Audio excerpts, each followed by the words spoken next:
तालुक्यातील सोमनाथ या देवस्थानात आलो। या ठिकाणी एक जुना वॉटरफॉल आहे, आपण पाहू शकता। त्या ठिकाणी वॉटरफॉलमधून नेहमी हा पाणी येत राहतो। या ठिकाणी पर्यटक भेट देत असतात। इथे एक पर्यटक आले, आपण त्यांच्याकडून जाणून घेऊया त्यांना आजचा दिवस कसा गेला। काय नाव तुमचं? मोहम्मद जुबेर शेख। आजचा दिवस बहुत सुंदर गेला। माझ्या 2 मुलांना घेऊन आलो आणि खूप मौज मस्ती केली।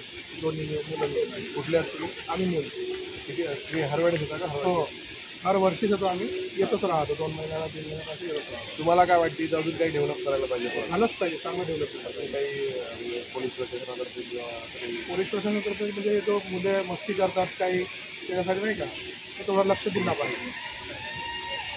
हे आज आपल्यासोबत आहेत, हे मूलवरून आलेले आहेत, हे मोमेडियन आहेत। तरीसुद्धा हिंदू मुसलमानाचं एक प्रतीक म्हणून सोमनाथ हे देवस्थान आहे। या ठिकाणी प्रत्येक व्यक्ती हा भेट देण्याकरता येत असतो। सुट्ट्यांमध्ये सुट्ट्या घालवण्याकरता येत असतात। येथील पर्यटकांची एकच विनंती होती की मूल पोलीस स्टेशनने 2 पोलीस स्टेशनचे कर्मचारी या ठिकाणी द्यावे, याकरिता द्यावे की ते काही मुलं टवाळखोर मुलं वगैरे येऊन चिडीमारी करण्याचा प्रयत्न करतात। त्याकरिता 2 कॉन्स्टेबल इथे देण्यात यावे। खबर महाराष्ट्र न्यूज करता मनीष मूल चॅनल।